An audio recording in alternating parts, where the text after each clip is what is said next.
All right, I'm back. Let's talk about muscle tension at the organ level. Now we're talking about skeletal muscles previously.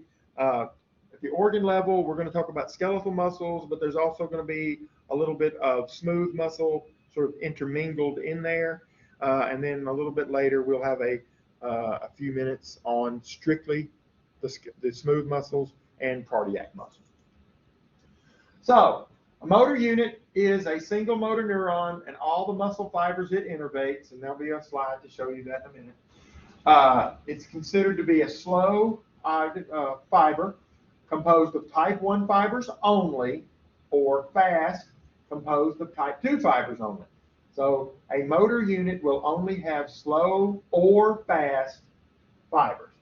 When the motor unit fires its action potential, all of the muscle fibers within the motor unit respond and produce the same amount of tension. This applies only to that motor unit, not the entire muscle. So when we're using muscles, and there is some gradation to the contraction, that's caused by individual motor units firing, not the entire muscle. The number of fibers in a motor unit varies depending on the motor unit's function. Muscle units that require very fine motor control have small motor units, 10 muscle fibers per motor unit or so, things like in the larynx and the fingers.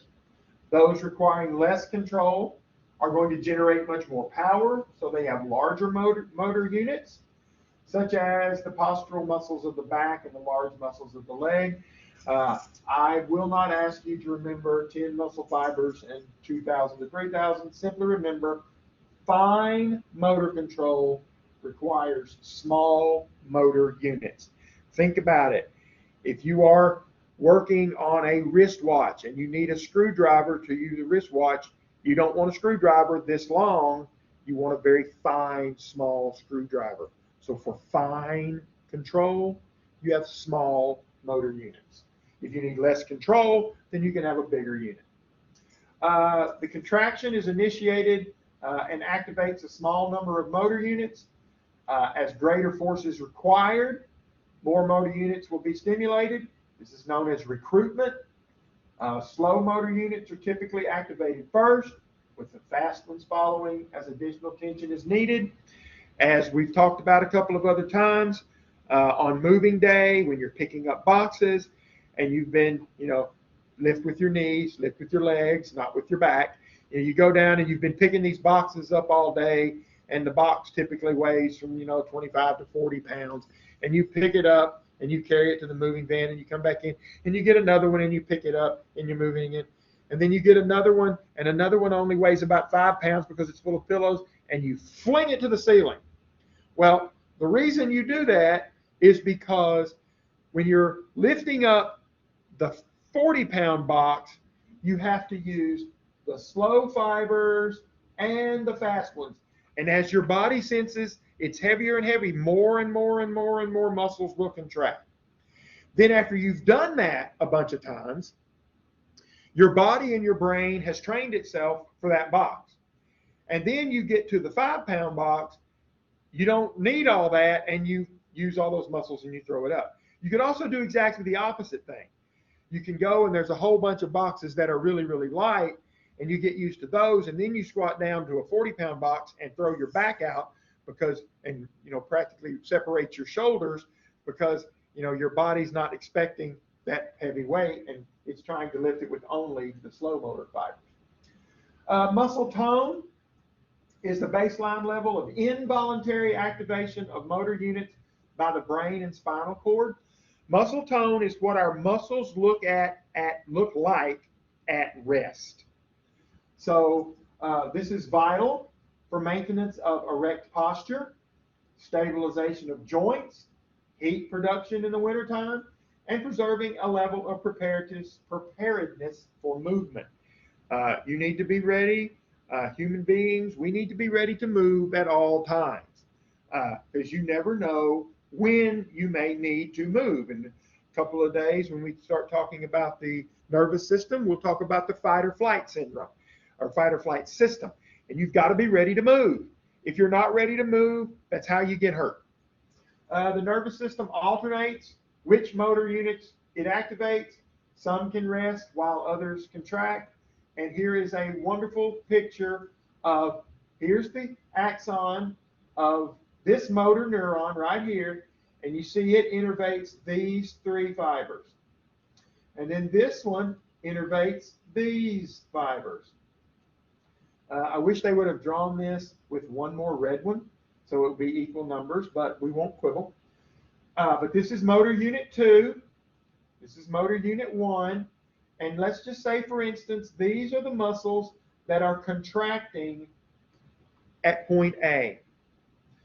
Well, if those muscles start to fatigue, then the signal will come from the spinal cord, or actually the signal will go to the spinal cord saying, hey, we're getting tired. And then a signal will then come from the spinal cord, will analyze that, and then send a signal out that says, all right, y'all start to contract so these guys can rest. So these work to sit us up straight, or to stand us up, or to hold us up. And then when these start to fatigue, they will start to relax, and these will start to contract. Motor units in function. Isotonic contractions is where tension is generated, or where the tension generated is constant, but the muscle length changes. Isotonic concentric contractions are where we have constant tension while the muscle shortens. The force generated is greater than the external force. Isotonic eccentric contractions, the constant has constant tension, but the muscle lengthens. So in concentric, the muscle gets shorter. In eccentric, the muscle gets longer. The external force here is greater than the force generated by the muscle. And it's the elastic filaments in the myofibrils which allow stretching during contraction. Isometric contractions is where the muscle length remains unchanged because external forces applied equally that generated, or that generated by the muscle. One of the classic example of an isometric contraction is the old thing you used to do where we would stand in a doorway, put our hands against the outside of the door, and try to push the door away. That is an isometric exercise. You are making that muscle contract, but because you're not moving anything, the angle and all of the force and the external force is equal to the force by the muscles. You can't, those muscles are contracting, but they're not getting any longer. And has anybody ever done that?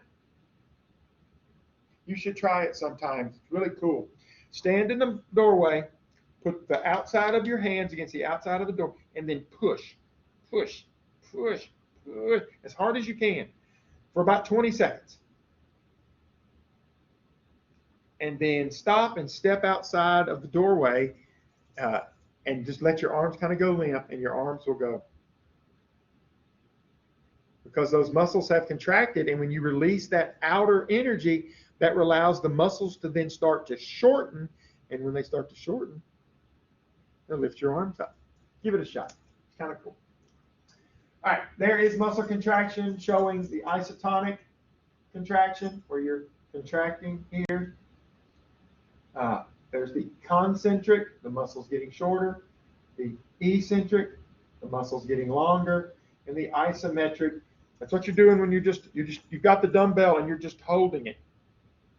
These muscles are all having to contract to keep it from going this way, but the muscle's not changing its length. That is isometric exercise. That's the one. I used to have teachers that made us do that for punishment. They would put a book on our hand and make us hold it out and hit you with a ruler. If you started to droop, they hit you with a ruler. I had some mean teachers in elementary school. Delayed onset muscle soreness. This is muscle soreness following exercise. How many of you have done this? say for instance, it doesn't even have to be exercise. Uh, well, Black Friday has changed considerably from what it used to be. I mean, they've got Black Friday sales going on Walmart.com right now. But used to, Black Friday was the day after Thanksgiving. And my mother and all of her daughters and daughters-in-law used to go shopping on Black Friday. Again, I grew up in small town South Arkansas. We grew up about 22 or 23 miles south of Pine Bluff. So we would all of my brothers and sisters and everybody would go to my mom and dad's house on Thanksgiving. And then we would all spend the night in my mother and dad's. So my mother and dad's house was full on Thanksgiving night. And then all the women folk, my mother, my wife, my sisters-in-laws, they would all get up before daylight. I mean, like 4 o'clock in the morning. And they would eat breakfast and they would drive to Pine Bluff. They would like 3 cars and they would have a caravan going. And they would shop all day long. I mean, they would hit the Walmart when it opened at 6 o'clock. Yeah, Walmart used to close at night. And I know y'all don't believe me. Well, it does now because of the whole COVID thing. But they would go and they would hit the Walmart as soon as it opened because they had these early bird specials where you could buy a TV for $25 if you were one of the first 100 people or whatever. And they would shop all day long. Eat lunch at the mall in Pine Bluff, and then they would shop the afternoon away, and then they would grab pizza. All of us men folks and the kid folks would be back at home watching football and eating leftover turkey and whatnot from the day before. And then they would stop and buy a stack of pizzas about this tall and bring those home. And we would all eat pizza for supper. And then everybody would get their kids in their cars. Well, my brother that lived way off would stay. But most of us who lived close, we would all just put our kids in the car and we'd go home. And the next day, my wife could not get up out the bed. She was fine when she went to sleep, but now she can't get up out the bed. Delayed onset muscle soreness. Muscle soreness following exercise, thought to be from an accumulation of lactic acid produced during glycolysis.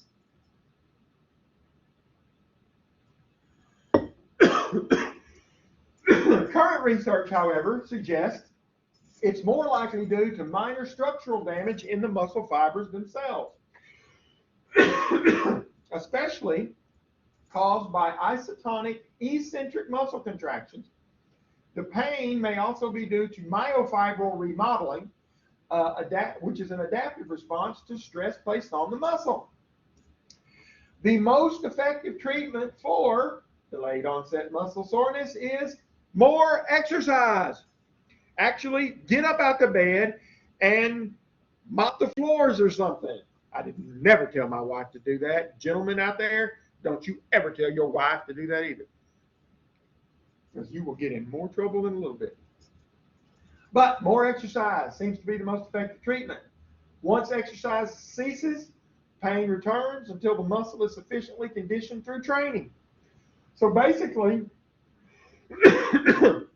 if you act like that every day, going on that shopping spree is not going to be. If you get up and run 2 or 3 miles a day, or you're very active and you're in your job, you're running up, maybe you're a nurse and you're running up and down the hallway all day, that little shopping spree may not be nothing. But if you sit at a desk all day doing this, and then you try to do 12 hours of shopping, it can wear you out. Other treatments such as massage, topical therapies, acupuncture, and oral medications have shown to have little, if any, benefit at all. Although I will say, a good massage is never a bad thing. We will talk about skeletal muscle performance in a little while.